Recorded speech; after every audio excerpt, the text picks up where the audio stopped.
Assalamualaikum warahmatullahi wabarakatuh. Sahabat pecinta channel biografi dan kisah. Channel yang mengupas biografi tokoh-tokoh dan kisah yang menarik dan inspiratif. Semoga kalian sehat selalu dan diberikan rezeki yang melimpah. Kisah karomah Syekhona Kholil Bangkalan Madura dan muridnya Kiai Haji Hashim Asy'ari Tebu Ireng Jombang. Ketika Mbah Hashim nyantri di Bangkalan, beliau diberi tugas mengurusi kuda milik Mbah Kholil hingga kesempatan untuk ngaji pun tidak banyak. Suatu hari Mbah Kholil kedatangan tamu dari Jawa dan kebetulan dia seorang kiai namun santrinya tak sampai ratusan, hanya puluhan saja. Setelah tamu ditanya keperluannya apa, lalu tamu tersebut mengutarakan keperluannya kepada Mbah Kholil. "Mbah Kholil, saya datang ke sini Kiai. Pertama niat silaturahmi dan yang kedua saya hendak menikahkan putri saya, berhubung dia sudah dewasa sekiranya patut saya carikan jodoh, apalagi usia saya juga sudah ada di ambang pintu ajal yang tak lama lagi Allah pasti memanggil ruh saya Kiai. Jika ada Kiai, saya mohon petunjuk dan izin Kiai untuk mencarikannya," kata tamu itu. Tanpa berpikir panjang Mbah Kholil langsung memanggil Mbah Hashim yang ada di belakang rumah beliau yang sedang mengurusi kuda. Spontan Mbah Hashim yang mendengar suara gurunya memanggil langsung lari tunggang langgang menghadap sang guru. "Mbah Hashim, iya Kiai jenengan manggil saya." "Mbah Kholil, iya." Tanpa banyak tanya lagi Mbah Hashim langsung diam menunduk, lalu Mbah Kholil berkata kepada tamu beliau, "Ini dia calon menantumu yang akan meneruskan perjuanganmu." Tamu pun terkejut tegang dan tak habis pikir sambil bergumam dalam hatinya, "Masa iya sih santri emblasaken seperti ini akan mengurus pesantrenku? Saya tidak yakin bila anak ini banyak ilmunya."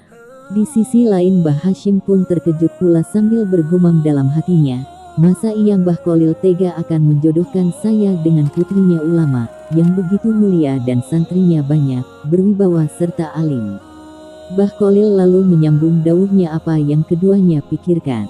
"Mbah Kholil, sudahlah kamu tamu pulang saja dan siapkan selamatannya di rumahmu. 3 hari lagi akad nikah dilaksanakan.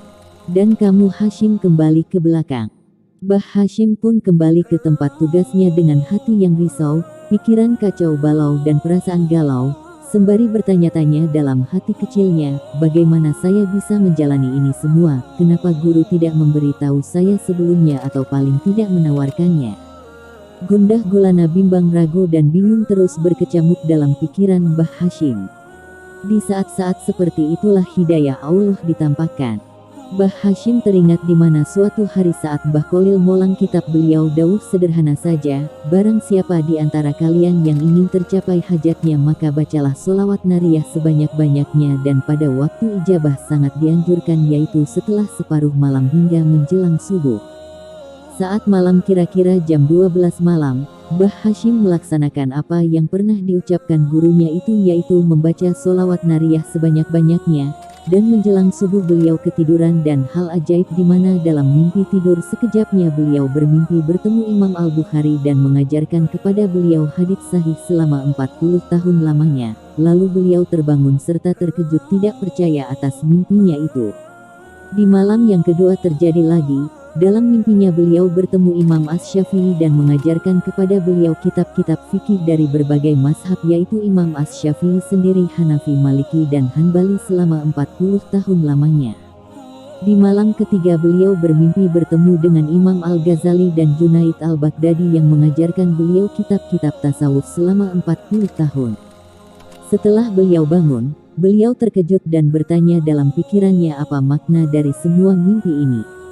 Keesokan harinya beliau hendak bertanya kepada gurunya namun tidak ada kesempatan karena beliau justru disuruh siap-siap berangkat ke rumah calon mertua untuk melangsungkan akad nikah.